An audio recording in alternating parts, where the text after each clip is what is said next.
ആശാ വർക്കറുമായിട്ടുള്ള സമരത്തിന് ചർച്ചകൾക്ക് ശേഷം ഇപ്പോൾ ആരോഗ്യമന്ത്രി വീണ ജോർജ് മാധ്യമങ്ങളെ കാണുകയാണ്.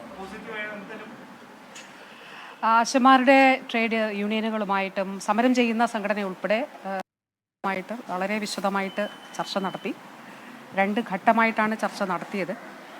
ആദ്യ ഘട്ടത്തിൽ ഞാൻ അഡീഷണൽ ചീഫ് സെക്രട്ടറി, അതുപോലെ സ്റ്റേറ്റ് മിഷൻ്റെ ഡയറക്ടർ ഡോക്ടർ വിനയ് ഗോയൽ, അതുപോലെ ബഹുമാന്യനായിട്ടുള്ള ധനകാര്യ വകുപ്പ് മന്ത്രി ഓൺലൈനായിട്ട് ചർച്ചയിൽ പങ്കെടുത്തിരുന്നു. അതുകൂടാതെ വിവിധ യൂണിയനുകളെ പ്രതിനിധീകരിച്ചുകൊണ്ടുള്ള യൂണിയൻ നേതാക്കളും യൂണിയൻ ആശമാരും ഈ ചർച്ചയിൽ പങ്കെടുത്തു. അപ്പോൾ പൊതുവിൽ ഈ കാലഘട്ടത്തിൽ ആശമാരുടെ സംഘടനകൾ ഉന്നയിച്ചിട്ടുള്ള വിവിധങ്ങളായിട്ടുള്ള വിഷയങ്ങൾ അത് വളരെ അനുകൂലമായിട്ടും അനുഭാവപൂർണ്ണമായിട്ടുള്ളൊരു നിലപാടാണ് സംസ്ഥാന സർക്കാർ സ്വീകരിച്ചു പോന്നിട്ടുള്ളത്. വളരെ സ്ട്രക്ചേർഡായിട്ട് പ്രത്യേകിച്ച് ഈ ആശാമാരുടെ പ്രവർത്തനത്തെ കൊണ്ടുപോകാനായിട്ടാണ് ശ്രമിച്ചിട്ടുള്ളത്. ഇപ്പോൾ സമീപകാലത്തെ മാത്രം ചില കാര്യങ്ങൾ പറയുകയാണെങ്കിൽ, ഒന്ന് ആശമാരുടെ സംഘടനകൾ ഉന്നയിച്ച വിഷയങ്ങളിൽ ഒന്ന് ഇപ്പോൾ കുടിശ്ശിക അത് കൊടുത്തു തീർക്കണമെന്നുള്ളത് പറഞ്ഞു. കുടിശ്ശിക കൊടുത്തു തീർക്കുന്നതിന് സാധിച്ചു. 2 ഓണറേറിയത്തിൻ്റെ മാനദണ്ഡങ്ങൾ 10 മാനദണ്ഡങ്ങളാണ് ഉണ്ടായിരുന്നത്. ആ 10 അത് വളരെ നേരത്തെ മുൻപേ ഉള്ള വർഷങ്ങൾക്ക് മുൻപുള്ള ഒരു ഉത്തരവാണ്. അപ്പോൾ ആ ഉത്തരവിലെ മാനദണ്ഡ വ്യവസ്ഥകൾ ശരിയായിട്ടുള്ളതല്ല, അത് മാറ്റണം എന്നുള്ളത് ആശമാരുടെ സംഘടനകൾ ആവശ്യപ്പെട്ടിരുന്നു. ആ വ്യവസ്ഥകൾ, ആ മാനദണ്ഡങ്ങൾ മാറ്റുകയുണ്ടായി. അത് മാറ്റി പുതിയ ഉത്തരവ് ഇറക്കുകയുണ്ടായി. അതോടൊപ്പം തന്നെ ഈ ഒരു സർവേയുമായിട്ട് ബന്ധപ്പെട്ട് OTP വരുന്നതിൽ പലയിടത്തും ആ സമയത്ത് നമുക്ക് കണക്ടിവിറ്റി ഇഷ്യൂസ് ഉണ്ടാകും. അതല്ലെങ്കിൽ വീട്ടുകാരുടെ ഫോൺ നമ്പറിൽ OTP വന്നിട്ട് അത് ഷെയർ ചെയ്യുക എന്നത് സംബന്ധിച്ച് പ്രായോഗികമായിട്ടുള്ള ബുദ്ധിമുട്ടുകളുണ്ട്. അത് വലിയ ബുദ്ധിമുട്ടുകൾ ഫീൽഡിൽ ഉണ്ടാക്കുമെന്ന് ആശമാർ പറഞ്ഞിരുന്നു.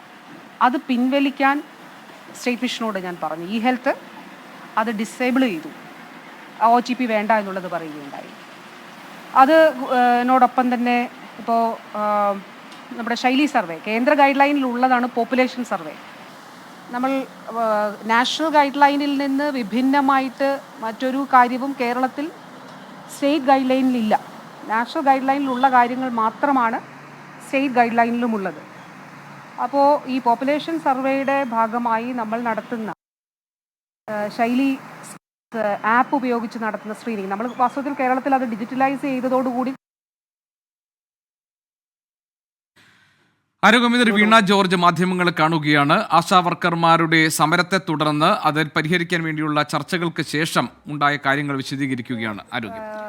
കേന്ദ്ര സർക്കാരിനോട് അധികമായിട്ട് ഇതിനൊരു ഇൻസെൻറ്റീവ് നമ്മൾ ചോദിച്ചിരുന്നു, സ്റ്റേറ്റ് മിഷൻ ചോദിച്ചു. അപ്പോൾ ഇൻസെൻറ്റീവ് ചോദിച്ചത് സ്വാഭാവികമായിട്ടും 60-40 അനുപാതത്തിലാണ്. നമ്മൾ 40% കൊടുക്കാം എന്നുള്ള ഇത് കണ്ടുകൊണ്ട് അധികമായിട്ടൊരു ഇൻസെൻറ്റീവ് സംഘടന ആവശ്യപ്പെട്ടത് 2000 രൂപ ഇൻസെൻറ്റീവ് വേണം എന്നുള്ളതാണ് സംഘടനകൾ ആവശ്യപ്പെട്ടത് നേരത്തെ തന്നെ. അതിലൊരു 4-5 മാസങ്ങൾക്ക് മുൻപ് തന്നെ ഇരിക്കുന്നു, അതിലും മുൻപ് തന്നെ കേന്ദ്ര സർക്കാരിനോട് ആ ഇൻസെൻറ്റീവ് നൽകുന്നത് സംബന്ധിച്ച് സ്റ്റേറ്റ് മിഷൻ നാഷണൽ ഹെൽത്ത് മിഷനോട് ഒട്ടേറെ കാര്യങ്ങളിൽ അനുകൂലമായിട്ടുള്ള നിലപാട് സ്വീകരിച്ചിട്ടാണ് പോകുന്നത്. അതോടൊപ്പം വളരെ പ്രധാനപ്പെട്ട കാര്യം 62 വയസ്സിൻ്റെ ഒരു അതിൽ ആശമാരുടെ പ്രവർത്തനത്തിൽ നിന്ന് മാറണം എന്നുള്ള ഒരു സർക്കുലർ ഉണ്ടായിരുന്നു, ഒരു ഉത്തരവുണ്ടായിരുന്നു. അത് 2023 അത് ഇറക്കിയത്.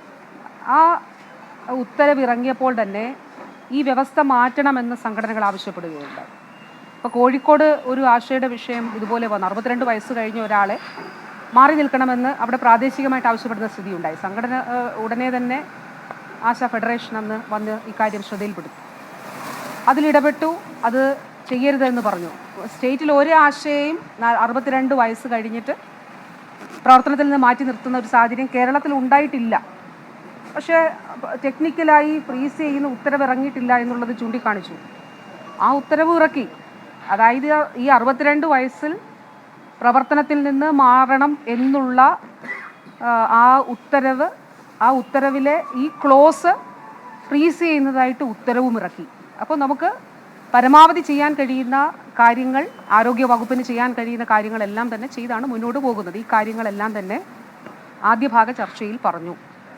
അതിനുശേഷം ഈ പറഞ്ഞ വിഷയങ്ങളുമായിട്ട് ബന്ധപ്പെട്ട് ഇത് മാത്രമല്ല, ഇപ്പോൾ ഓണറേറിയം വർദ്ധിപ്പിക്കുന്നതും പിരിഞ്ഞു പോകുമ്പോഴുള്ള ഒരു റിട്ടയർമെൻറ്റ് ബെനിഫിറ്റും മാത്രമല്ല മറ്റ് പല പ്രശ്നങ്ങളും ചൂണ്ടിക്കാണിക്കുകയുണ്ടായി.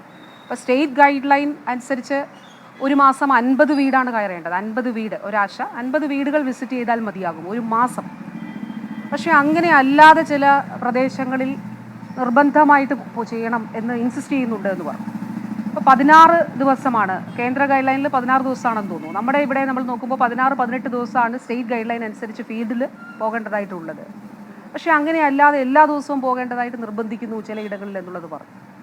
അപ്പോൾ ഇതുൾപ്പെടെയുള്ള പ്രായോഗികമായി സ്റ്റേറ്റ് മിഷൻ ഇറക്കിയ ഗൈഡ് ലൈനും വിഭിന്നമായി പ്രാദേശികമായി ആശാ വർക്കർമാരുമായി നടത്തിയ 3ാം ഘട്ട ചർച്ചയും പരാജയപ്പെട്ടിരിക്കുന്നു. സർക്കാർ ഇന്ന് നടത്തിയ ചർച്ചയിൽ കാര്യമായ പുരോഗതി ഉണ്ടായിട്ടില്ല. പണം ഓണറേറിയം കൂട്ടണം എന്നതടക്കമുള്ള ആശാ വർക്കർമാരുടെ ആവശ്യം അംഗീകരിച്ചിട്ടില്ല. ചർച്ച നാളെയും തുടരും എന്നതാണ് മനസ്സിലാക്കാൻ കഴിയുന്നത്. ആരോഗ്യമന്ത്രി വീണ ജോർജ് മുൻപ് ആശമാർ ആവശ്യപ്പെട്ട പല കാര്യങ്ങളും ആരോഗ്യവകുപ്പ് അനുഭാവപൂർവ്വം പരിഗണിക്കുകയും പരിഹരിക്കുകയും ചെയ്തിട്ടുണ്ട് എന്ന കാര്യമാണ് ഇപ്പോൾ നമ്മളോട് വിശദീകരിച്ചത്.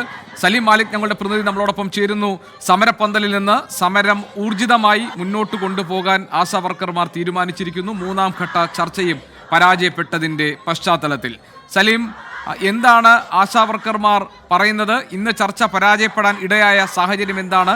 നിലത്ത് കിടന്നുകൊണ്ട് പ്രതിഷേധ മുദ്രാവാക്യങ്ങൾ മുഴക്കി സമരം ശക്തിപ്പെടുത്തുന്നതിന്റെ ദൃശ്യങ്ങളാണോ സെക്രട്ടേറിയറ്റ് നടയിൽ നമ്മൾ കാണുന്നത്?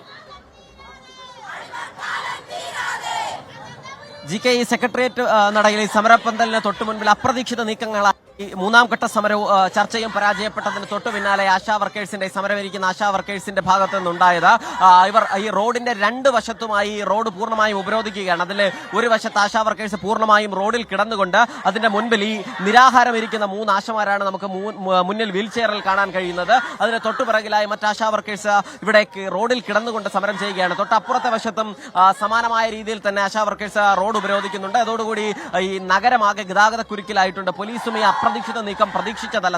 സമാധാനപരമായി ഇവിടെ നിരാഹാരം തുടർന്നിരുന്ന ആശാ വർക്കേഴ്സ് ഇത്തരത്തിലൊരു നീക്കം നടത്തുമെന്ന് പോലീസും പ്രതീക്ഷിച്ചതല്ല. അതുകൊണ്ട് തന്നെ നിലവിൽ ഇവരെ ഏത് നിലയിൽ പിന്തിരിപ്പിക്കണം, ഈ ഗതാഗതം വീണ്ടും പുനഃസ്ഥാപിക്കുന്നതിന് ഏത് നിലയിൽ ഇടപെടണം എന്നതുൾപ്പെടെയുള്ള കാര്യങ്ങളിൽ പോലീസിനും ഒരു ആശയക്കുഴപ്പമുണ്ട്. വലിയ സമരത്തിലേക്ക് അവർ കടക്കുന്നു എന്നുള്ളതാണ് ഈ യോഗത്തിന്റെ തീരുമാനം. ഈ സമരപ്പന്തലിൽ അറിയിച്ചതിന് തൊട്ടു പിന്നാലെ തന്നെ ഈ സമര നേതാക്കളല്ലാത്ത ആശാപ്രവർത്തകർ വൈകാരികമായി വലിയ നിലയിൽ ആരോഗ്യമന്ത്രിക്കെതിരെ രൂക്ഷമായ ഭാഷയിൽ വിമർശനം നടത്തിക്കൊണ്ടും മുദ്രാവാക്യം വിളിച്ചുകൊണ്ടുമായിരുന്നു ആ തീരുമാനത്തിന്റെ അറിയിപ്പിനെ ഏറ്റെടുത്തത്. അതിന് പിന്നാലെയാണ് ഇത്തരത്തിലൊരു നീക്കം കൂടി നടന്നത്. അതോടുകൂടി തന്നെ കഴിഞ്ഞ 10 മിനിറ്റിലധികമായി ഇവർ ഈ റോഡിൽ കുത്തിയിരിക്കുകയും ഒരു വശത്ത് കിടക്കുകയും ചെയ്യുന്നതോടുകൂടി തന്നെ നഗരത്തിലെ ഗതാഗതം ഉൾപ്പെടെ താറുമാറായിട്ടുണ്ട്. നിലവിൽ ഈ സമരവുമായി ബന്ധപ്പെട്ട് ഇവർ ഇന്ന് 53ാം ദിവസമാണ് ഈ രാപ്പകൽ സമരം തുടരുന്നത്. അതിനിടയിൽ 15ാം ദിവസമാണ് നിരാഹാരം. ഇതിനിടയിൽ 3ാം തവണത്തെ ചർച്ചയിൽ ഏറ്റവും ഒടുവിലായി ഈ സമരക്കാർക്ക് മുൻപിലേക്ക് സർക്കാർ വെച്ച ഒരു വാദം, ഒരു കമ്മിറ്റി, ആശമാരുടെ പ്രശ്നങ്ങൾ പഠിക്കാൻ ഒരു കമ്മിറ്റിയെ നിയോഗിക്കാം. ആ കമ്മിറ്റി പഠിച്ചതിന് ശേഷം കാര്യങ്ങൾ തീരുമാനിക്കട്ടെ എന്നുള്ളതാണ്. അതിന് മറ്റെല്ലാ സംഘടനകളും AITUC-യും CITU-യും INTUC-യും STU-യും അടക്കമുള്ള സമരത്തിൽ പങ്കെടുത്ത മറ്റെല്ലാ സംഘടനകളും ആ തീരുമാനം അംഗീകരിച്ചുകൊണ്ട് ഇറങ്ങി വന്നപ്പോൾ തങ്ങൾ അത് അംഗീകരിക്കാൻ കഴിയില്ല എന്ന് നിലപാടെടുത്തു എന്നുള്ളതാണ് പറയുന്നത്.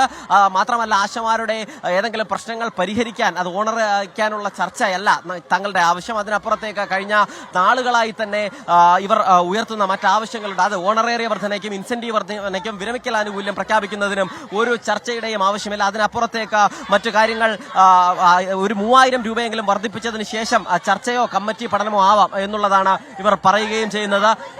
ഇപ്പോ 3ാമത്തെ ചർച്ചയും പരാജയപ്പെട്ടിരിക്കുകയാണ്. എന്താണ് ഇപ്പോൾ ഈ ഘട്ടത്തിൽ നിങ്ങളുടെ അഭിപ്രായം? ഞങ്ങളുടെ ആവശ്യങ്ങൾ അംഗീകരിച്ച് തരാതല്ലാതെ ഞങ്ങൾ ഈ സമരത്തിന് ഒരു പടി പോലും പിന്നോട്ട് പോകില്ല. ഈ സമരം എത്ര ശക്തമായാലും ഞങ്ങൾ മുന്നോട്ട് തന്നെയാണ് കൊണ്ടുപോകുന്നത്. ഞങ്ങൾ എന്തെന്ന് പറ്റിക്കുന്ന ഞങ്ങൾ ഈ സമരം ഒരു കാരണവശാലും ഞങ്ങൾ പിന്മാറുകയില്ല. മുന്നോട്ട് തന്നെ ശക്തമായി, ഈ കാണുന്നതിന് അപ്പുറം ശക്തമായിട്ട് ഞങ്ങൾ മുന്നോട്ട് പോകും. ഇപ്പോ നിങ്ങളുടെ പ്രശ്നങ്ങൾ പഠിക്കാനും അത് പരിഹരിക്കാനും ഒക്കെ ആയിട്ടൊരു കമ്മിറ്റിയെ നിയോഗിക്കാം എന്നാണ് പറയുന്നത്. അത് നിങ്ങൾക്ക് അംഗീകരിക്കാൻ കഴിയുന്നതല്ലേ? ഇല്ല, ഒരിക്കലും ഇല്ല. ഇത്രയും നാള് കമ്മിറ്റി ഒന്നും ഇല്ലായിരുന്നു. ഞങ്ങൾ ഞങ്ങളുടെ നിലപാടിട്ട് തന്നെ മുന്നോട്ട് പോകും. എന്തൊക്കെ മരിക്കേണ്ടി വന്നിരുന്നാൽ കൂടി ഞങ്ങൾ ഞങ്ങളുടെ നിലപാടിട്ട് തന്നെ മുന്നോട്ട് പോകും. ഇവര് മറ്റുള്ളവരുടെ വാക്കുകൾ കേട്ടാണ് ഇതിനു വേണ്ടി ഇറങ്ങിത്തരിക. അതായത് പച്ചയ്ക്ക് തന്നെ പറയാം, CITUവിന്റെ അവർ പറയുന്നത് കേട്ടിട്ടാണ് ഇവർ തുള്ളുന്നത്. പക്ഷെ നമുക്ക് അങ്ങനെയല്ല. ഞങ്ങൾ ചെയ്യുന്ന ജോലി ഞങ്ങൾക്കേ അറിയാവുള്ളൂ, ഞങ്ങൾ കഷ്ടപ്പെടുന്നത് ഞങ്ങൾക്കേ അറിയാവുള്ളൂ. ഞങ്ങൾ ജീവിതകാലം മുഴുവൻ ഞങ്ങൾ ഇവിടെ കിടന്ന് മരിക്കേണ്ടി വന്നിരുന്നാലും ഞങ്ങൾ ഇതിൽ നിന്ന് പിന്മാറൂല. ഈ ആശമാരുടെ മറ്റൊരു പ്രധാനപ്പെട്ട ആരോപണം INTUC-യും CITU-യും ചർച്ചയ്ക്കെത്തിയത് തോളിൽ കൈയിട്ടുകൊണ്ട് ചർച്ചയ്ക്കെത്തുകയായിരുന്നു എന്നുള്ളതാണ് പറയുന്നത്. അങ്ങനെ ഈ സംഘടനകൾ എല്ലാം ചേർന്ന് ഒത്തുകളിക്കുന്ന ഒരു സാഹചര്യമുണ്ട്. അതിനിടയിലാണ് ഇവർ ആശമാർ ഈ സമരവുമായി ബന്ധപ്പെട്ട് മുന്നോട്ട് വന്നത്. ചേച്ചി, ഇപ്പോ ഒരു കമ്മിറ്റിയെ നിയോഗിക്കാം എന്നാണ് സർക്കാർ പറയുന്നത്. അത് അംഗീകരിക്കാൻ കഴിയുന്നതല്ലേ? 53 ദിവസം നമ്മളിവിടെ കഴിഞ്ഞു. അന്ന് എത്രയും ദിവസം പെട്ടെന്നുണ്ടായ ഒരു തീരുമാനമല്ല ഞങ്ങളിവിടെ രാപ്പകൽ സമരം. എല്ലാ കേന്ദ്രങ്ങളിലും ഞങ്ങൾ റിപ്പോർട്ട് അയച്ചിട്ട് തന്നെയാണ്. ഈ 53 ദിവസമായിട്ടും കമ്മിറ്റിയില്ലേ? ആ നാലാമത്തെ ദിവസം ചർച്ചയ്ക്ക് ചോദിച്ചപ്പോഴും കമ്മിറ്റിയെ നിയോഗിക്കാമെന്നാ പറഞ്ഞത്. ഈ 53 ദിവസം എടുത്തിട്ടും ഒരു ആരോഗ്യമന്ത്രിക്ക് അവരുടെ സംവിധാനത്തിനും കമ്മിറ്റി നിയോഗിക്കണം. ഞങ്ങളെ പറ്റിക്കാൻ വേണ്ടി വിളിച്ചതാ. ചർച്ച ചെയ്ത് ഞങ്ങളുടെ അനുഭാവപൂർവ്വം പരിഗണിക്കാൻ വേണ്ടി വിളിച്ചതല്ല. GK, ഇപ്പോൾ ഈ കടുത്ത സമരം, അതായത് ഈ തീരുമാനം വന്നതിന് ശേഷം ഈ സമരം കടുപ്പിക്കുന്നതിന് പിന്നാലെ ഒരു വിധത്തിലും ഈ സമരത്തിൽ നിന്ന് പുറകിലേക്ക് പോകില്ല എന്നൊരു നിലപാടിലേക്ക് തന്നെയാണ് ഇപ്പോൾ പോകുന്നത്. ഇപ്പോൾ ഈ സമര നേതാവ് കൂടിയായ മിനി നമ്മോടൊപ്പം ചേരുകയാണ്. ചേച്ചി, ചർച്ചയിൽ പങ്കെടുത്തതായിരുന്നല്ലോ. അപ്പോൾ മന്ത്രി എന്തൊക്കെയായിരുന്നു ശരിക്കും പറഞ്ഞത്? ഏതെങ്കിലും തരത്തിൽ നിങ്ങൾ ഉയർത്തുന്ന ആവശ്യങ്ങളിൽ ഏതെങ്കിലും അനുഭാവപൂർണ്ണമായ ഏതെങ്കിലും ഒരു ആവശ്യം ഒന്നും പരിഗണിച്ചിട്ടില്ല. കമ്മീഷൻ വെക്കാമെന്നാണ് പറയുന്നത്. കമ്മീഷനെ വെക്കാം എന്നുള്ളത് മാത്രമാണ് പറഞ്ഞത് എന്നുള്ളതാണ് പറയുന്നത്. ഇപ്പോൾ ഈ നിരാഹാരം കിടക്കുന്ന ആശമാരെ ഇവിടേക്ക് എത്തുകയാണ്. ഈ സമരം കടുപ്പിക്കുന്നതിന്റെ ഭാഗമായി തലസ്ഥാന സെക്രട്ടേറിയറ്റിന് മുൻപിൽ നാടകീയമായ രംഗങ്ങൾ ഇവിടെ സാക്ഷിയാകുന്നു എന്നുള്ളതാണ്. കാരണം തീർത്തും അപ്രതീക്ഷിതമായിരുന്നു ഇത്തരത്തിലൊരു തീരുമാനം. സമാധാനപരമായി തുടർന്ന ഒരു സമരം, അതിനെ തുടർന്ന് വിളിച്ചൊരു ചർച്ച.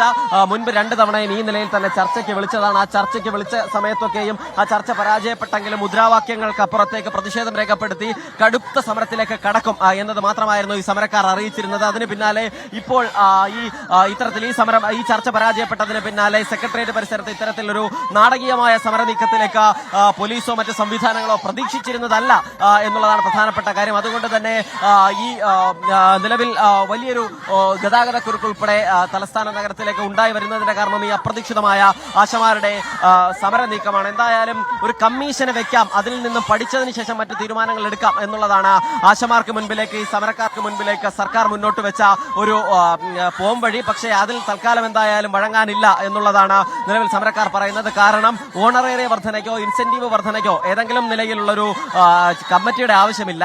അതല്ലെങ്കിൽ സർക്കാരിനോട്, മന്ത്രിയോട് തങ്ങൾ തന്നെ പറഞ്ഞു ആദ്യം ഒരു 3000 രൂപയെങ്കിലും വർദ്ധിപ്പിക്കൂ, അതിനുശേഷമാകാം ഏതെങ്കിലും നിലയിലുള്ള ചർച്ചയും മറ്റ് പഠനവും ഒക്കെ എന്ന് പറഞ്ഞു. പക്ഷേ അതിന് നിലവിൽ കഴിയില്ല. മറ്റെല്ലാ സംഘടനകളും തങ്ങളോടൊപ്പം അനുകൂലിച്ച് നിൽക്കുന്നുണ്ടല്ലോ എന്നുള്ളതായിരുന്നു മന്ത്രി ചോദിച്ചത് എന്നുള്ളതാണ് പറയുന്നത്. അതുകൊണ്ട് തന്നെ സമരം കൂടുതൽ കടുപ്പിക്കുക എന്നുള്ളതല്ലാതെ മറ്റു വഴികളില്ല എന്നുള്ളതാണ് പറയുന്നത്. 53 ദിവസമായി ഈ രാപ്പകൽ സമരം ഇവിടെ തുടരുകയാണ്. അതിൽ തന്നെ 15 ദിവസം നിരാഹാരമാണ്. ഈ നിരാഹാര സമരത്തിനിടയിൽ തന്നെ ഈ നിരാഹാരം വരുന്ന ആശാ വർക്കേഴ്സ് പലതവണ ആശുപത്രിയിലേക്ക് എത്തി. നിങ്ങൾ സമരം ഇരിക്കുമ്പോൾ പോലും നിങ്ങളോട് അനുഭാവപൂർണ്ണമായ സമീപനമാണ് ഞങ്ങൾക്കുള്ളത്, ഞങ്ങൾ നിങ്ങളെ ശ്രദ്ധിക്കുന്നുണ്ട് എന്ന് യോഗത്തിനിടയിൽ ആരോഗ്യമന്ത്രി ആശാ വർക്കേഴ്സിനോട് പറഞ്ഞു എന്നുള്ളതാണ് ഈ സമരക്കാർ പറയുന്നത്. അതിന് അവർ നൽകിയ മറുപടി, അങ്ങനെയെങ്കിൽ പിന്നെ എന്തുകൊണ്ടാണ് നിങ്ങളൊരു ഡോക്ടറുടെ സേവനം പോലും ഇവിടേക്ക് എത്തിക്കാത്തത് എന്ന് ചോദിച്ചു.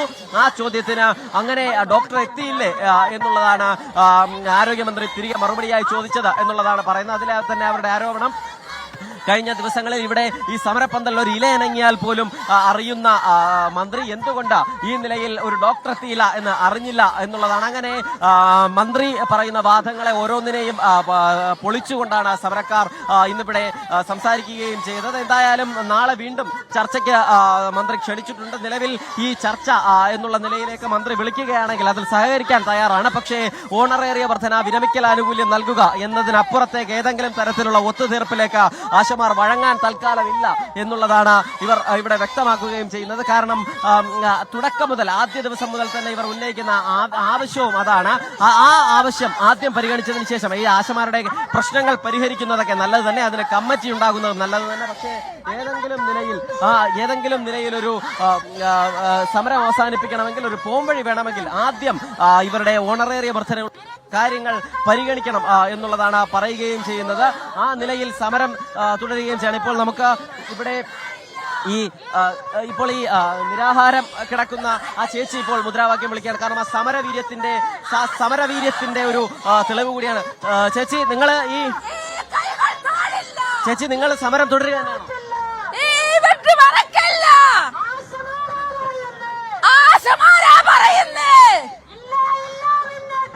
ഇല്ല, പിന്നോട്ടില്ല.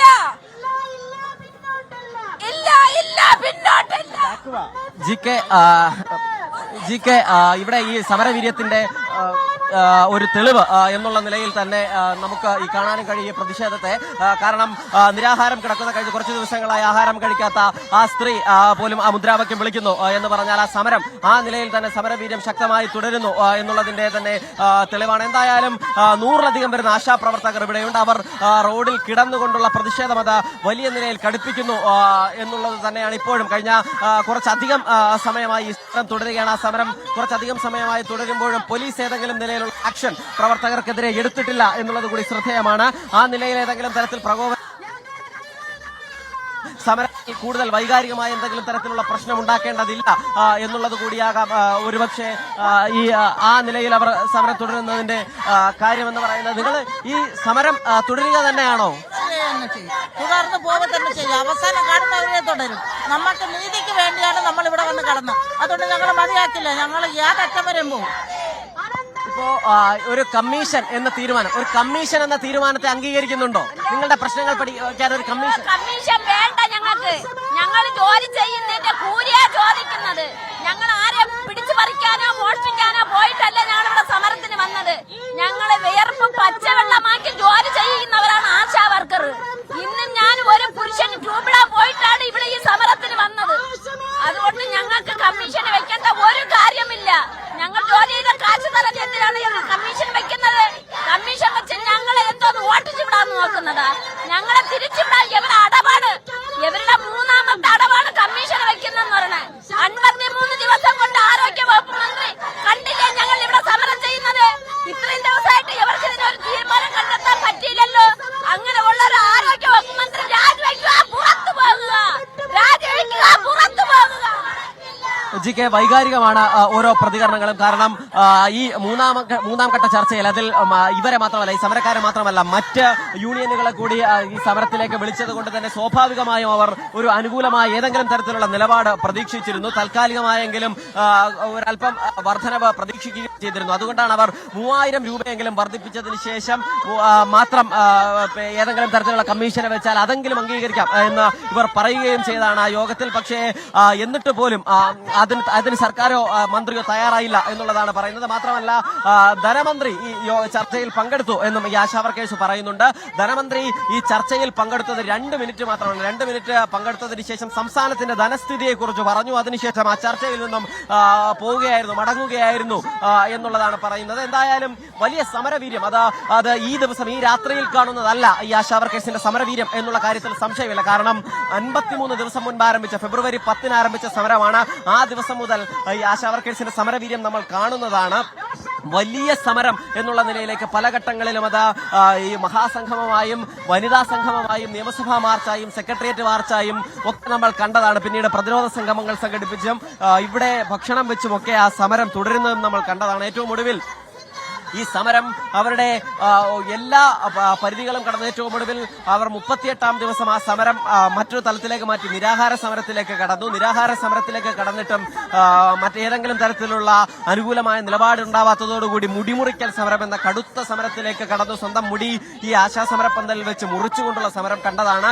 അങ്ങനെ ഈ സമരങ്ങളൊക്കെ കണ്ടതിന് ശേഷവും പിന്നീടും ഈ സമരം തുടരുന്ന പശ്ചാത്തലത്തിൽ ഏതെങ്കിലും തരത്തിൽ അനുകൂല നിലപാടില്ലാത്ത പശ്ചാത്തലത്തിൽ അവർ ആ സമരം തുടരാൻ തീരുമാനിച്ചത്. അതുകൊണ്ട് തന്നെ ഇവരുടെ ഈ സമരവീര്യം ഏതെങ്കിലും ഘട്ടത്തിൽ ഈ രാത്രിയിൽ മാത്രം ഉണ്ടായ ഒന്നല്ല എന്നുള്ളത് നിസ്സംശയം പറയാൻ കഴിയും. പക്ഷേ അപ്പോഴും സർക്കാർ എന്തുകൊണ്ട് അനുകൂല നിലപാട് സ്വീകരിക്കുന്നില്ല എന്നുള്ളൊരു വലിയ ചോദ്യമുണ്ട്. സർക്കാർ പക്ഷേ പറയുന്ന പല കാരണങ്ങളിൽ ഒന്നത് കേന്ദ്രത്തിന്റെ കൂടി നയപരമായ തീരുമാനത്തിന്റെ ഭാഗമായ ഓണറേറിയം ഇൻസെന്റീവ് വർധനകൾ നടപ്പിലാക്കാൻ കഴിയൂ. അതിന് കാരണം ആശമാർക്ക് ഏതെങ്കിലും തരത്തിലുള്ള പണം നൽകാനായി കേന്ദ്രത്തിൽ നിന്നൊരു ഫണ്ട് പോലും അനുവദിച്ചിട്ടില്ല. കേന്ദ്രത്തിന്റെ സഹായമില്ലാതെ സ്വന്തം നിലയിലാണ് ആശാ വർക്കേഴ്സിന് സംസ്ഥാനം പണം കൊടുക്കുന്നത് എന്നുള്ളതാണ് സംസ്ഥാന സർക്കാരിന്റെ വാദം. അതുകൊണ്ട് തന്നെ കേന്ദ്രത്തിന്റെ കൂടി തീരുമാനം ഇതിൽ ആവശ്യമാണ്. മാത്രമല്ല ആശാ വർക്കേഴ്സിന്റെ പ്രശ്നങ്ങൾ പഠിച്ച് പൂർണ്ണമായ ഒരു കമ്മിറ്റി സർക്കാരുമായി നടത്തിയ 3ാം ഘട്ട ചർച്ചയും പരാജയപ്പെട്ടതിനെ തുടർന്നാണ് അപ്രതീക്ഷിതമായ റോഡ് ഉപരോധിച്ചുകൊണ്ട് ആശമാർ അവരുടെ സമരവീര്യം പ്രകടമാക്കുന്നത്. സമരത്തിന്റെ 53ാം ദിവസം ആശാ വർക്കേഴ്സുമായി ആരോഗ്യമന്ത്രി വീണ ജോർജ് നടത്തിയ ചർച്ച പരാജയപ്പെട്ടിരിക്കുന്നു. ആശാ വർക്കേഴ്സിന്റെ പ്രശ്നങ്ങൾ പഠിക്കാൻ കമ്മീഷനെ നിയോഗിക്കണമെന്ന സർക്കാർ നിർദ്ദേശം യൂണിയനുകൾ തള്ളി. ചർച്ചയിൽ തീരുമാനമായില്ലെന്ന് ആശാ വർക്കേഴ്സും പറഞ്ഞു. ആവശ്യമെങ്കിൽ ഇനിയും ചർച്ച നടത്തും എന്നും സമരവുമായി മുന്നോട്ട് പോകാനാണ് തീരുമാനമെന്നുമാണ് ആശാ വർക്കേഴ്സ് വ്യക്തമാക്കുന്നത്. ഇപ്പോൾ ആശാ വർക്കർമാർ അവർ റോഡ് ഉപരോധിച്ചുകൊണ്ട് തിരുവനന്തപുരത്ത് MG റോഡ് ഉപരോധിച്ചുകൊണ്ടുള്ള സമരം നടത്തിയിരിക്കുന്ന അപ്രതീക്ഷിതമായ നീക്കമാണ് ആശാ വർക്കേഴ്സിന്റെ ഭാഗത്തുനിന്നുണ്ടായത്. ആ റോഡ് ഉപരോധിച്ചുകൊണ്ടുള്ള സമരത്തിലേക്ക്, പ്രക്ഷോഭത്തിലേക്ക് ആശാ വർക്കേഴ്സ് കടന്നിരിക്കുന്നു. അല്പം മുൻപ് ആരോഗ്യമന്ത്രി വീണ ജോർജ് മാധ്യമങ്ങളെ കണ്ട് ഇന്നത്തെ ചർച്ചയുടെ കാര്യങ്ങൾ വിശദീകരിച്ചു. ഉമേഷ് ബാലകൃഷ്ണൻ ഞങ്ങളുടെ പ്രതിനിധി വിശദാംശങ്ങളുമായി നമുക്കൊപ്പം ചേരുന്നുണ്ട്. ഉമേഷ്, ആരോഗ്യമന്ത്രി ഇന്ന് ചർച്ച പരാജയപ്പെടാൻ ഇടയായ സാഹചര്യം എങ്ങനെയാണ് വിശദീകരിച്ചത്? എന്തുകൊണ്ടാണ് സർക്കാരിന് ഈ പ്രശ്നത്തിൽ പരിഹാരം കാണാൻ കഴിയാതെ പോകുന്നത്? എന്താണ് ആരോഗ്യമന്ത്രി പറഞ്ഞത്? ആരോഗ്യമന്ത്രി എന്തായാലും ഇതുവരെ ആശാ വർക്കേഴ്സ് ഉന്നയിച്ച ആവശ്യങ്ങളിൽ ഊന്നിയുള്ള ചർച്ചകൾ നടത്തിയിരുന്നില്ല. പക്ഷേ ഇന്ന് ആശാ വർക്കേഴ്സ് ഉന്നയിച്ച ഓണററി വർധനവ് അടക്കമുള്ള വിഷയങ്ങളിൽ ഊന്നിയാണ് ചർച്ച നടത്തിയത്. പക്ഷേ ആരോഗ്യമന്ത്രി മുന്നോട്ട് വെച്ച കാര്യം അത് ആരോഗ്യവകുപ്പിന് മാത്രം എടുക്കാൻ പറ്റുന്ന കാര്യമല്ല.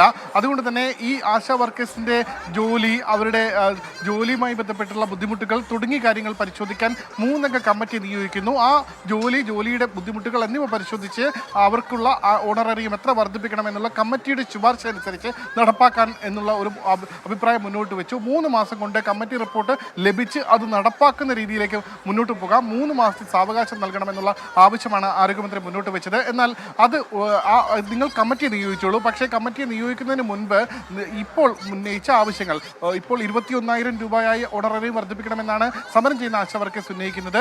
അത് ഒരു 10,000 രൂപയെങ്കിലും ആക്കി ഓണററിയും വർദ്ധിപ്പിക്കണമെന്നുള്ള ആവശ്യം ഈ സമരക്കാർ മുന്നോട്ട് വെച്ചു. എന്നാൽ ആരോഗ്യമന്ത്രി അത്തരത്തിൽ തുക മാത്രം വർദ്ധിപ്പിക്കാൻ, അല്ലെങ്കിൽ 3,000 രൂപ പോലും വർദ്ധിപ്പിക്കാനുള്ള ഒരു അവകാശം തനിക്കില്ല. അത് വിവിധ കമ്മിറ്റികൾ കൂടിയാലോചനയ്ക്ക് ശേഷം മാത്രമേ നടപ്പാക്കാൻ കഴിയൂ. ഇതൊരു സിസ്റ്റമാറ്റിക് പ്രൊസീജിയറിലൂടെ കടന്നു പോകാൻ വേണ്ടിയാണ് ഇത്തരമൊരു കമ്മിറ്റി എന്നാണ് ആരോഗ്യമന്ത്രി ചർച്ചയിൽ അറിയിച്ചത്. ചർച്ചയിൽ ഏകദേശം ഒരു 3 മിനിറ്റോളം ധനമന്ത്രിയും ചർച്ചയിൽ ഓൺലൈനായി പങ്കെടുത്തു. ധനമന്ത്രി ഇവരുടെ ആവശ്യങ്ങൾ പരിഗണിക്കാമെന്നുള്ള ഉറപ്പ് നൽകിയ ശേഷം ആ ചർച്ചയിൽ നിന്ന് മാറുകയാണ് ഉണ്ടായത്. എന്തായാലും മറ്റെല്ലാ ട്രേഡ് യൂണിയനുകളിലും ഈ നിർദ്ദേശം അംഗീകരിച്ചു. നിലവിൽ സമരം ചെയ്യുന്നവർ മാത്രമാണ് ഈ നിർദ്ദേശം അംഗീകരിക്കാത്തത്. ശരി, സർക്കാരിന്റെ ഭാഗത്ത് നിന്ന് വന്ന നിർദ്ദേശം കമ്മിറ്റിയെ വെച്ച് കാര്യങ്ങൾ പരിശോധിച്ച് തീരുമാനമെടുക്കാം എന്നുള്ളതായിരുന്നു. മറ്റു യൂണിയനുകൾ ഈ നിർദ്ദേശം അംഗീകരിച്ചു. പക്ഷേ സമരരംഗത്തുള്ള ആശാ വർക്കർമാരുടെ സംഘടനാ സമരസമിതി ഈ നിർദ്ദേശം അംഗീകരിക്കാൻ തയ്യാറായിട്ടില്ല. ചർച്ച അലസിപ്പിരിക്കുകയായിരുന്നു. ഇനി ആവശ്യമെങ്കിൽ വീണ്ടും ചർച്ച നടത്താമെന്നാണ് ആരോഗ്യമന്ത്രി വീണ ജോർജ് മാധ്യമങ്ങളെ അറിയിച്ചിരിക്കുന്നത്. ഏതായാലും ആശാ വർക്കർമാർ കടുത്ത സമര പരിപാടിയിലേക്ക്, പ്രക്ഷോഭങ്ങളിലേക്ക് അവർ കടന്നിരിക്കുന്നു. അതിന്റെ ഭാഗമായി റോഡ് ഉപരോധിച്ചുകൊണ്ടുള്ള പ്രതിഷേധം നടത്തുകയാണ്. അതിന്റെ ദൃശ്യങ്ങളും വിവരങ്ങളുമാണ് നേരത്തെ സലീം മാലിക് ഞങ്ങളുടെ പ്രതിനിധി നൽകിയത്. കഴിഞ്ഞ ദിവസം മണിക്കൂറുകൾ നീണ്ട ഭരണ പ്രതിപക്ഷ പോരിന് ശേഷമാണ് വഖഫ് ബിൽ ലോക്സഭയിൽ പാസ്സായതെന്ന് നമുക്കറിയാം. ഇന്നും ബില്ലിന്മേൽ രാജ്യസഭയിൽ ചർച്ചകൾ തുടരുകയാണ്. ബില്ല് ലോക്സഭയിൽ പാസ്സായതിന് പിന്നാലെ മുനമ്പത്ത് ഭൂസംരക്ഷണ സമിതി പടക്കം പൊട്ടിച്ചാണ് ആഹ്ലാദം പങ്കുവച്ചത്. വഖഫ് ഭേദഗതി ബിൽ പാസ്സാക്കിയതിനെ കത്തോലിക്ക സഭയും സ്വാഗതം ചെയ്തു. ബില്ലിനെ എതിർത്തവരുടെ നിലപാട് വേദനാജനകമാണെന്നും വിഷയം തിരഞ്ഞെടുപ്പിൽ പ്രതിഫലിക്കുമെന്നും കത്തോലിക്ക കോൺഗ്രസ് പ്രതികരിച്ചു. ലോക്സഭയിൽ വഖഫ് ഭേദഗതി ബിൽ പാസ്സായത് ആഘോഷത്തോടെയാണ് മുനമ്പം ജനത സ്വീകരിച്ചത്. ഇന്ന് പുലർച്ചെ 2 മണിയോടെയായിരുന്നു മുനമ്പത്ത് ആഘോഷങ്ങൾ ആരംഭിച്ചത്.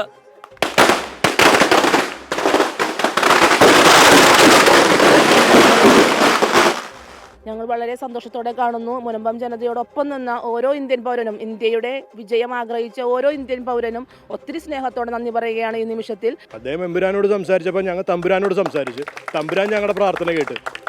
ലോക്സഭയിൽ ബില്ല് പാസ്സായത് മുനമ്പം ജനതയ്ക്ക് ആശ്വാസമെന്ന് സീറോ മലബാർ സഭ വക്താവ് ഫാദർ ആന്റണി വടക്കേക്കര വ്യക്തമാക്കി. ഒരു രാഷ്ട്രീയ പാർട്ടിക്കും സഭ പ്രത്യക്ഷ പിന്തുണ നൽകില്ല. വലിയ ഒരു ആശ്വാസമാണ് അവർക്ക് ലഭിച്ചിരിക്കുന്നത്. ഈ കാര്യത്തിൽ വഖഫ് നിയമത്തിന്റെ ഭേദഗതി നമ്മൾ അനുകൂലിക്കുന്നു, പിന്തുണയ്ക്കുന്നു എന്ന് കരുതി ഇതേതെങ്കിലും രാഷ്ട്രീയ പാർട്ടികൾക്കോ മുന്നണികൾക്കോ ഉള്ള ഒരു പിന്തുണയായി ആരും വ്യാഖ്യാനിക്കരുത്. അതേസമയം വഖഫ് നിയമ ഭേദഗതി ബില്ലിനെ എതിർത്തവരുടെ നിലപാട് വേദനാജനകമെന്ന് കത്തോലിക്ക കോൺഗ്രസും പറഞ്ഞു. വിഷയം തിരഞ്ഞെടുപ്പിൽ പ്രതിഫലിക്കുമെന്ന് കത്തോലിക്ക കോൺഗ്രസ്. നമ്മളുടെ പക്ഷത്ത് നിൽക്കാതെ നമുക്കെതിരായിട്ട് പ്രവർത്തിച്ചു എന്ന് നമുക്ക് കൃത്യമായി ബോധ്യമുണ്ടെങ്കിൽ ആ ആൾക്ക് വോട്ട് ചെയ്യാൻ അവർ നിൽക്കുമോ? ഇതേ സംഭവം അടുത്ത തെരഞ്ഞെടുപ്പിൽ പ്രതിഫലിക്കുമെന്നാണ് എൻ്റെ ഒരു അഭിപ്രായം. ഇന്ന് രാജ്യസഭയിൽ കൂടി ബില്ല് പാസ്സായി കഴിഞ്ഞാൽ മുനമ്പം സമരം ഇനി എങ്ങനെ മുന്നോട്ട് പോകണമെന്ന കാര്യത്തിൽ വിവിധ സംഘടനകൾ ചർച്ചകൾക്ക് തുടക്കം കുറിക്കും. ജനിച്ച മണ്ണിൽ ജീവിക്കാനും കുടിയിറക്കപ്പെടാതിരിക്കാനുമായി ഒരു ജനത നടത്തിയ പോരാട്ടമായിരുന്നു മുനമ്പം സമരം. 173 ദിവസം പിന്നിട്ട മുനമ്പം സമരം ഇനി എന്നവസാനിക്കുമെന്ന ചർച്ചകളാണ് ആരംഭിക്കുന്നത്. എസ് ശ്യാംകുമാർ, 24 കൊച്ചി. പൊതുജനം കഴുതയല്ല സാർ, നമ്മൾ മറ്റൊരു പ്രധാനപ്പെട്ട വാർത്തയിലേക്ക് പോകുന്നു. മാസപ്പടി കേസിൽ മുഖ്യമന്ത്രിയുടെ മകൾ വീണ വിജയനെ പ്രതി ചേർത്ത് SFIO കുറ്റപത്രം സമർപ്പിച്ചിരിക്കുന്നു. പ്രോസിക്യൂഷൻ നടപടികൾക്ക് SFIOയ്ക്ക് അനുമതി ലഭിച്ചിരിക്കുന്നു. കമ്പനി കാര്യ മന്ത്രാലയമാണ് ഈ അനുമതി നൽകിയിരിക്കുന്നത്. അതിന്റെ വിശദാംശങ്ങളിലേക്ക് നമുക്ക് പോകാം. മാസപ്പടി കേസിൽ വീണ വിജയനെ പ്രതി ചേർത്ത് SFIOയുടെ തീരുമാനം വന്നിരിക്കുന്നു. പ്രോസിക്യൂഷൻ നടപടികൾ തുടങ്ങാം എന്നാണ് അറിയിച്ചിരിക്കുന്നത്. അതോടൊപ്പം തന്നെ വീണ വിജയൻ പ്രതിയാകുന്നു. വിചാരണ നേരിടണം. മുഖ്യമന്ത്രിയുടെ മകൾ മാസപ്പടി കേസിൽ 2.7 കോടി രൂപയുടെ സ്വത്ത് സമ്പാദനവുമായി ബന്ധപ്പെട്ട കേസാണ് വന്നിരിക്കുന്നത്. വീണ വിജയനെ പ്രതി ചേർത്തുകൊണ്ടുള്ള SFIOയുടെ കുറ്റപത്രം വന്നിരിക്കുന്നു. അതിന്റെ വിശദാംശങ്ങളിലേക്കാണ് നമുക്ക് പോകാനുള്ളത്. മാസപ്പടി കേസിൽ മുഖ്യമന്ത്രിയുടെ മകൾ വീണ വിജയൻ പ്രതി ചേർക്കപ്പെട്ടിരിക്കുന്നു. സലീം മാലിക് ഞങ്ങളുടെ പ്രതിനിധിയുടെ വിശദാംശങ്ങളുമായി. പ്രോസിക്യൂഷൻ നടപടികൾക്ക് സലീം അനുമതി ലഭിച്ചിരിക്കുന്നു. മാസപ്പടി കേസിൽ മുഖ്യമന്ത്രിയുടെ മകൾ പ്രതി ചേർക്കപ്പെട്ടിരിക്കുന്നു. എന്താണ് വിശദാംശങ്ങൾ?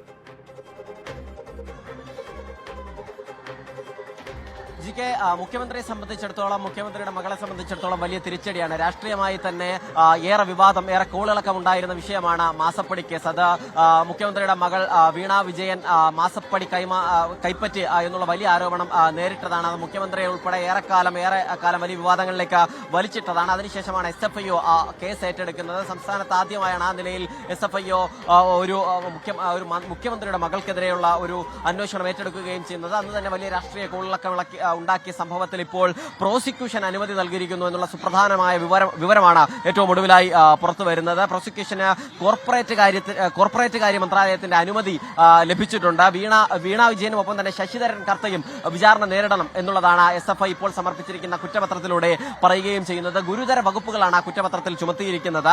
10 വർഷം വരെ തടവും പിഴയും കിട്ടാവുന്ന വകുപ്പുകളാണ് സംസ്ഥാനത്തെ മുഖ്യമന്ത്രിയുടെ മകൾക്ക് എതിരെ ഇപ്പോൾ ചുമത്തിയിരിക്കുന്നത് എന്നുള്ളതാണ്. മാത്രമല്ല അത് ഏതെങ്കിലും സേവനത്തിനുള്ള ആനുകൂല്യമല്ല, അത് മാസപ്പടി തന്നെയാണ് എന്നുള്ളതാണ് SFIOയുടെയും കണ്ടെത്തൽ. ആദ്യഘട്ടത്തിലൊക്കെ വിഷയം വിവാദമായി വന്നപ്പോഴൊക്കെ ഇതുമായി ബന്ധപ്പെട്ട ഓഫീസ് പറഞ്ഞത്, ഒപ്പം തന്നെ മുഖ്യമന്ത്രിയൊക്കെ പറഞ്ഞത് സേവനത്തിനുള്ള പ്രതിഫലവും കൂലിയും മാത്രമാണ്, അതല്ലാതെ ഏതെങ്കിലും നിലയിലുള്ള ഒരു മാസപ്പടി കൈപ്പറ്റിയിട്ടില്ല എന്നുള്ളതായിരുന്നു ആ ഘട്ടത്തിൽ പറഞ്ഞിരുന്നത്. പക്ഷേ അതങ്ങനെയല്ല, അതൊരു മാസപ്പടി തന്നെയാണ് എന്നുള്ളതാണ് SFIO ഇപ്പോൾ കൈപ്പറ്റിയിരിക്കുന്നത്. സേവനമില്ലാതെയാണ് വീണ വിജയനും ഒപ്പം എക്സാലോജിക്കും പണം കൈപ്പറ്റിയത് എന്ന് പറയുന്നു. മാത്രമല്ല അനധികൃതമായി ഈ നിലയിൽ 2.70 കോടി രൂപ കൈപ്പറ്റി എന്നുള്ളത് കൂടിയാണ് ഈ ഘട്ടത്തിൽ ഈ കുറ്റപത്രത്തിൽ പറയുന്നത്. അതോടുകൂടി തന്നെ വീണ്ടും മാസപ്പടി വിവാദം ഉറപ്പായും രാഷ്ട്രീയ കേരളത്തിലെ കോളിളക്കം സൃഷ്ടിക്കുന്ന വാർത്തയായി മാറും. ഏറെക്കാലത്തെ വിവാദങ്ങൾക്ക് ശേഷം, പ്രശ്നങ്ങൾക്ക് ശേഷം, രാഷ്ട്രീയമായ വലിയ വിവാദങ്ങൾക്ക് ശേഷമാണ് തൽക്കാലമെങ്കിലും ആ മാസപ്പടി വിവാദം ഈ നിലയിൽ ഒരു വലിയ ചർച്ചയാകാതെ ഇരുന്നത്. അതിന് പിന്നാലെ വീണ്ടും ഹൈക്കോടതിയിലേക്ക് ആ കേസ് പോകുന്നതുമൊക്കെ നമ്മൾ കണ്ടതാണ്. ഏറ്റവും ഒടുവിൽ SFIO ആ വിഷയത്തിൽ കുറ്റപത്രം സമർപ്പിക്കുകയും കോർപ്പറേറ്റ് കാര്യ മന്ത്രാലയം വീണയ്ക്കെതിരെ പ്രോസിക്യൂഷൻ അനുമതി നൽകുകയും ചെയ്തതോടുകൂടി വീണ്ടും സംസ്ഥാനത്തെ രാഷ്ട്രീയ വിവാദമായി മാസപ്പടി കേസ് വളരും എന്നുള്ള കാര്യത്തിലും തർക്കമില്ല. എക്സാലോജിക്കും തമ്മിലുള്ള ഇടപാടുകളിൽ ദുരൂഹതയുണ്ട് എന്ന പ്രാഥമികമായ അന്വേഷണത്തിന് SFIO കണ്ടെത്തിയിരിക്കുന്നു. ആ അന്വേഷണത്തിന്റെ തുടർച്ചയായാണോ ഇപ്പോൾ ക്രമക്കേട് വ്യക്തമായി അതിനെ തുടർന്ന് കേസുമായി മുന്നോട്ട് പോകാനാണോ കേന്ദ്ര കമ്പനികാര്യ മന്ത്രാലയം തീരുമാനിച്ചിരിക്കുന്നത്? നമുക്കതിന്റെ വിശദാംശങ്ങൾ പരിശോധിക്കാം. ഇപ്പോൾ ഷോൺ ജോർജ് നമ്മളോടൊപ്പം ടെലിഫോൺ ലൈനുണ്ട്. ശ്രീ ഷോൺ, കേന്ദ്ര കമ്പനികാര്യ മന്ത്രാലയം ഇപ്പോൾ മാസപ്പടി കേസിൽ മുഖ്യമന്ത്രിയുടെ മകൾ വീണ വിജയനെ പ്രോസിക്യൂട്ട് ചെയ്യാനുള്ള അനുമതി നൽകിയിരിക്കുന്നു. ഇതിൽ നേരത്തെ തന്നെ SFIOയുടെ പ്രാഥമിക അന്വേഷണത്തിൽ തന്നെ ഇതിൽ ഈ ഇടപാടിൽ ദുരൂഹതയുണ്ടെന്ന് കണ്ടെത്തിയിരുന്നല്ലോ. താങ്കൾ ഈ വിഷയത്തിൽ തുടർച്ചയായി ഈ വിഷയത്തിന് പിന്നാലെ നിന്നയാളാണ്. എന്താണ് ആദ്യ പ്രതികരണം? ഇത് മുഖ്യമന്ത്രിയുടെ മകളല്ല, മുഖ്യമന്ത്രി തന്നെയാണ് പ്രതിയായിട്ടുള്ളത്. കാരണം ഇതിനു മുമ്പ് ഇതിന്റെ ഈ കേസിന് ആസ്പദമായ ഇന്റർവ്യൂ സെറ്റിൽമെന്റ് ബോർഡിന്റെ ഉത്തരവിൽ വളരെ കൃത്യമായി തന്നെ a prominent person related to the company, a prominent political person related to the company എന്ന് കൃത്യമായ റിപ്പോർട്ടിലുണ്ട്. അങ്ങനെ ആ റിപ്പോർട്ടിന്റെ അടിസ്ഥാനത്തിൽ നമ്മൾ പരിശോധിച്ചാൽ ഇത് മുഖ്യമന്ത്രി തന്നെയാണ്, മുഖ്യമന്ത്രിക്ക് വേണ്ടിയാണ് ഈ കമ്പനി കാശ് വാങ്ങിച്ചിട്ടുള്ളത് നമുക്ക് ബോധ്യമാവും. കേരളത്തിന്റെ ഏറ്റവും വലിയ സമ്പത്തായ കരിമണലിനെ, ധാതുമണലിനെ വിറ്റ് ഈ നാട്ടിന് വരേണ്ടിയിരുന്ന കോടാനുകോടികളുടെ സമ്പത്ത്, ഞാൻ പറയട്ടെ 1 ലക്ഷം കോടി രൂപയെങ്കിലും ഇതുവഴി മോഷ്ടിക്കപ്പെട്ടിട്ടുണ്ട്. അതിന്റെ കൃത്യമായ വിഹിതം കഴിഞ്ഞ 9 വർഷമായി മുഖ്യമന്ത്രിയും മകളും കൈപ്പറ്റുകയാണ്. ഇപ്പോൾ നമ്മുടെ മുമ്പിൽ വന്നിട്ടുള്ള ഈ തുക എന്ന് പറയുന്നത് അത് വളരെ നിസ്സാരമാണ്. അത് അക്കൗണ്ടിൽ വന്നുകൊണ്ടാണ് നമുക്ക് കിട്ടിയത്. അതല്ലാതെ കോടാനുകോടികൾ മുഖ്യമന്ത്രിയും മകളും വിദേശത്ത് ഉൾപ്പെടെയുള്ള കടത്തിയിട്ടുണ്ട് എന്ന് മുമ്പ് പറഞ്ഞിട്ടുണ്ട്. ഞാനത് ആവർത്തിക്കുന്നു. കോടാനുകോടികളുടെ അഴിമതിയാണ് നടന്നിട്ടുള്ളത്. ഒരു നിമിഷം പോലും മുഖ്യമന്ത്രിക്ക് തൽസ്ഥാനത്ത് തുടരാൻ അവകാശമില്ല. മുഖ്യമന്ത്രി രാജിവെക്കണമെന്ന് വിനയപൂർവ്വം അഭ്യർത്ഥിക്കുന്നു. ഷോൺ, ഇപ്പോൾ ഈ കേസുമായി മുന്നോട്ട് പോകാൻ കമ്പനികാര്യ മന്ത്രാലയം തീരുമാനിച്ചിരിക്കുന്നു. അപ്പോൾ ഇനി ഈ കേസിൽ ഏത് ഏജൻസി ആയിരിക്കും അന്വേഷണം നടത്തുക? ഇപ്പോൾ SFIO നടത്തിയ അന്വേഷണത്തിന്റെ അടിസ്ഥാനത്തിൽ അതിന്റെ പ്രൊസീജിയർ എന്ന് പറയുന്നത് SFIOയുടെ പ്രാഥമിക അന്വേഷണത്തിന് ശേഷം പ്രോസിക്യൂഷൻ അനുമതി കൊടുക്കുക എന്നുള്ളതാണ്. ആ പ്രോസിക്യൂഷൻ അനുമതി ഇപ്പോൾ ലഭിച്ചു കഴിഞ്ഞു.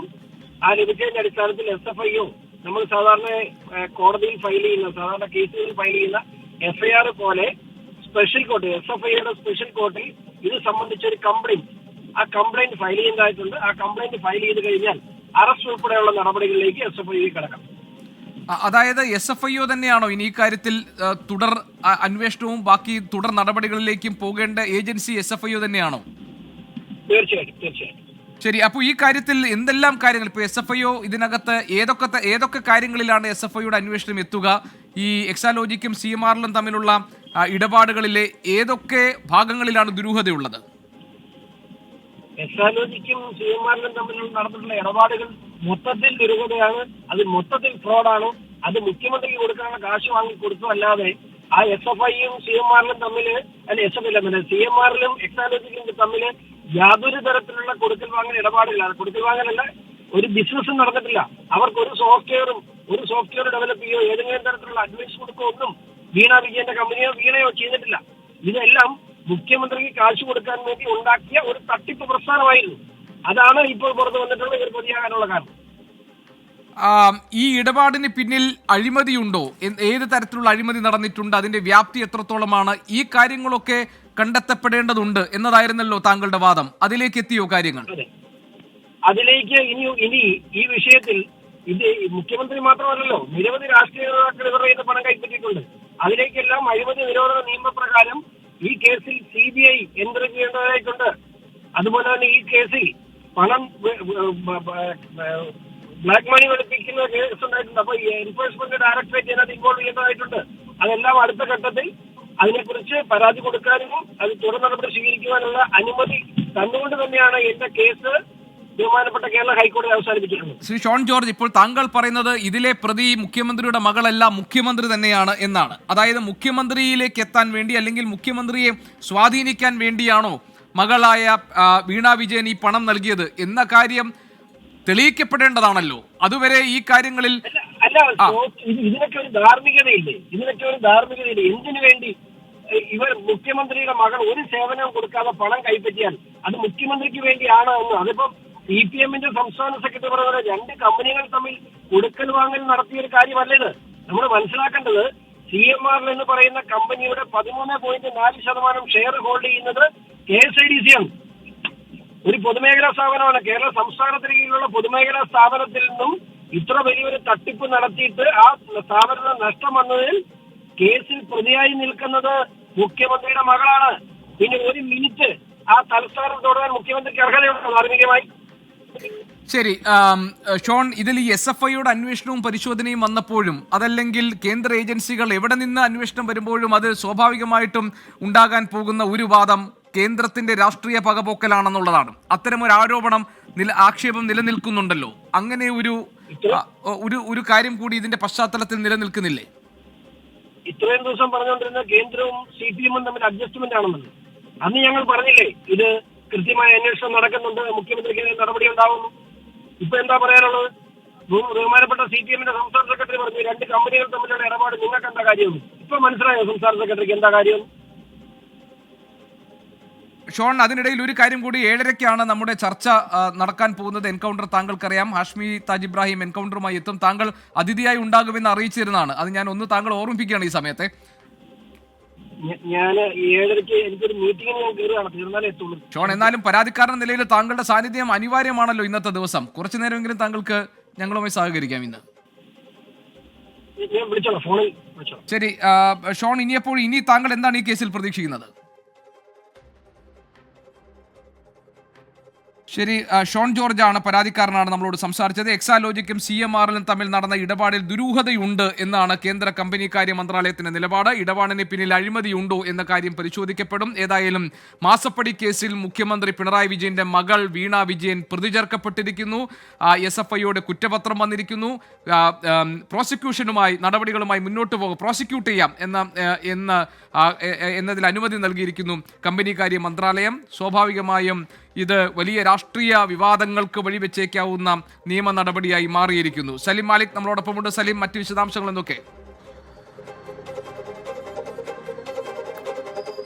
ഇതിലെ ഏറ്റവും പ്രധാനപ്പെട്ട കാര്യം ഈ കുറ്റപത്രത്തിൽ പറയുന്ന വകുപ്പുകൾ പ്രകാരം മുഖ്യമന്ത്രിയുടെ മകൾക്കും ഒപ്പം തന്നെ ഈ കർത്തയ്ക്കും എതിരെ നിലവിൽ ചുമത്തിയിരിക്കുന്ന വകുപ്പുകൾ പ്രകാരം അതിലെ ഏറ്റവും പരമാവധി ഏറ്റവും കുറഞ്ഞത് 3 മാസം മുതൽ 10 വർഷം വരെ തടവ് ലഭിക്കാവുന്ന കുറ്റം എന്നുള്ളതാണ് ഏറ്റവും കുറഞ്ഞത് ഈ കേസുമായി ബന്ധപ്പെട്ട് ചുമത്തിയിരിക്കുന്ന കുറ്റത്തിലെ അതിലെ ശിക്ഷ, പരമാവധി ശിക്ഷ. ഒപ്പം തന്നെ എത്ര രൂപ കൈപ്പറ്റിയോ അതിന്റെ ആ തുകയോ അതിന് തത്തുല്യമായ തുകയോ അതിന് 3 ഇരട്ടി വരെ തുകയോ പിഴയും ഈടാക്കാം എന്നുള്ളതാണ് ഈ ശിക്ഷയിൽ ഏതെങ്കിലും തരത്തിൽ ശിക്ഷിക്കപ്പെട്ടാൽ ഉണ്ടാകുന്ന തുക. ഇതിൽ തന്നെ മറ്റൊരു പ്രധാനപ്പെട്ട കാര്യം CMRL, അത് പൊതുജനങ്ങളുടെ കൂടി പണത്തിൽ നിന്നും എടുത്ത ഒരു സ്ഥാപനമായതുകൊണ്ട് തന്നെ പൊതുജനങ്ങളുടെ പണത്തിൽ നിന്ന് നടത്തിയ തട്ടിപ്പ് എന്ന നിലയിൽ കൂടിയാണ് അതിനെ കാണുന്നത്. അതുകൊണ്ട് തന്നെ ആ 3 മാസം എന്നത് മാറി 3 വർഷം മുതൽ 10 വർഷം വരെ തടവ് എന്ന നിലയിലേക്ക് പോവുകയും ചെയ്യും. അതുകൊണ്ട് തന്നെ ഏറ്റവും കുറഞ്ഞത് ഈ കേസിൽ ശിക്ഷിക്കപ്പെട്ടാൽ മുഖ്യമന്ത്രിയുടെ മകൾ 3 വർഷം തടവ് ശിക്ഷ അനുഭവിക്കേണ്ടതായി വരെ വരികയും ചെയ്യും. എന്തായാലും അതൊക്കെ ഇനി പ്രോസിക്യൂഷൻ നടപടികൾക്ക് ശേഷമാണ് അത്തരത്തിലുള്ള കാര്യങ്ങളിലൊക്കെ പോകുന്നത്. എന്തായാലും SFIO നടത്തിയ അന്വേഷണത്തിൽ, അത് പ്രാഥമിക അന്വേഷണ റിപ്പോർട്ടല്ല, അതിന്റെ പൂർണ്ണ അന്വേഷണ റിപ്പോർട്ടിൽ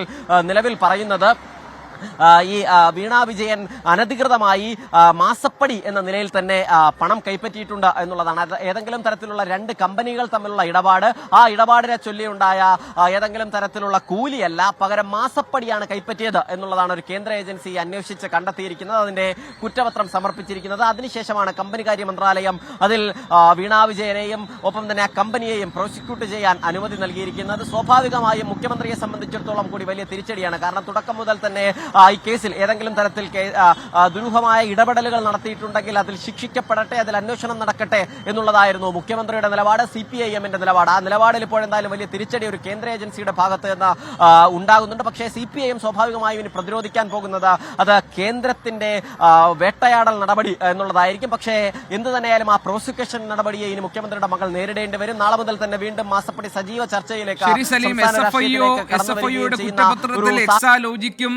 ശശിധരൻ കർത്തയും CMRL-ഉം എല്ലാം ഈ കേസിൽ പ്രതികളായി മാറുന്നു അല്ലേ?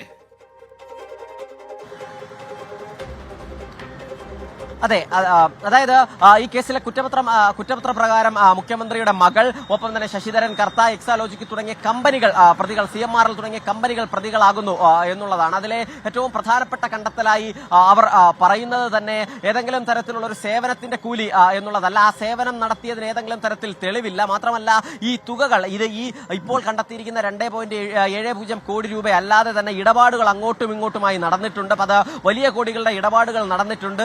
അതിലൊക്കെ ഏതൊക്കെ തരത്തിലുള്ള സേവനമാണ് എന്നുള്ളത് വിശദമായ അന്വേഷണം ഉണ്ടാകേണ്ടതുണ്ട്. അതിൽ തന്നെ നമുക്ക് ഈ അന്വേഷണത്തിൽ കണ്ടെത്താൻ കഴിയാഞ്ഞതാണ് ഈ 2.70 കോടി രൂപ. അത് ഏത് ഇടപാടിനാണ്, ഏത് സഹായത്തിനാണ് എന്ന് പലതവണ ചോദ്യം ചെയ്തിട്ടും പലതവണ ചോദിച്ചറിഞ്ഞിട്ടും പലതവണ രേഖകൾ പരിശോധിച്ചിട്ടും കണ്ടെത്താൻ കഴിഞ്ഞിട്ടില്ല എന്നുള്ളതാണ് കുറ്റപത്രത്തിൽ പറയുന്നത്. അതുകൊണ്ട് തന്നെ സ്വാഭാവികമായും ശശിധരൻ കർത്തയും വീണ വിജയനും ഒപ്പം കമ്പനിയും പ്രതിപട്ടികയിൽ ഈ മുഖ്യമന്ത്രിയുടെ മകൾ Veena Vijayan, CMRL MD Sasidharan Kartha, CMRL CGM finance P Suresh Kumar അടക്കമുള്ളവർക്കെതിരെയാണ് പ്രോസിക്യൂഷൻ ഇപ്പോൾ കമ്പനികാര്യ മന്ത്രാലയം അനുമതി നൽകിയിരിക്കുന്നത്. വീണ വിജയനും ശശിധരൻ കർത്തയ്ക്കും എക്സാലോജിക്കിനും CMRL-നുമെതിരെ കമ്പനികാര്യ ചട്ടം 447 പ്രകാരമാണ് ഇപ്പോൾ കുറ്റം ചുമത്തിയിരിക്കുന്നത്. വീണ വിജയന്റെ സ്ഥാപനമായ എക്സാലോജിക്കിന് സേവനം നൽകാതെ 2.7 കോടി രൂപയാണ് CMRL, എംപവർ ഇന്ത്യ എന്നീ കമ്പനികളിൽ നിന്ന് അനധികൃതമായി ലഭിച്ചത്. ശശിധരൻ കർത്തയും ഭാര്യയുമാണ് എംപവർ ഇന്ത്യ കമ്പനിയുടെ ഡയറക്ടർമാർ. സ്വാഭാവികമായും ഈ കേസ് വലിയ രാഷ്ട്രീയ വിവാദങ്ങളിലേക്ക് വഴിവെക്കുന്ന ഒന്നായി മാറാൻ പോകുന്നു. ഇപ്പോൾ വിവാദമായ മാസപ്പടി കേസിൽ മുഖ്യമന്ത്രി പിണറായി വിജയന്റെ മകൾ വീണ അടക്കമുള്ളവരെ പ്രതി ചേർത്ത് SFIO കുറ്റപത്രം സമർപ്പിക്കുന്നു. എക്സാലോജിക്കും ശശിധരൻ കർത്തയും CMRL-ഉം സഹോദര സ്ഥാപനവും കേസിൽ പ്രതികളാണ് എന്നാണ് SFIO-യുടെ കുറ്റപത്രത്തിൽ പറയുന്നത്. 10 വർഷം വരെ 6 മാസം മുതൽ 10 വർഷം വരെ തടവ് ശിക്ഷ ലഭിക്കാവുന്ന വകുപ്പുകളാണ് ചുമത്തിയിരിക്കുന്നത്. കൂടാതെ വെട്ടിപ്പ് നടത്തിയ തുകയോ അതിന്റെ 3 ഇരട്ടിയോ വേണമെങ്കിൽ പിഴയായും ചുമത്താം. ഇതാണ് ഇപ്പോൾ പുറത്തുവരുന്ന ഏറ്റവും പ്രധാനപ്പെട്ട വാർത്തയും വിവരവും. നമുക്കിതിന്റെ മറ്റ് വിശദാംശങ്ങളിലേക്ക് കടക്കാം. സലീം മാലിക് ഞങ്ങളുടെ പ്രതിനിധിയാണ് വിശദാംശങ്ങൾ നൽകിക്കൊണ്ടിരിക്കുന്നത്.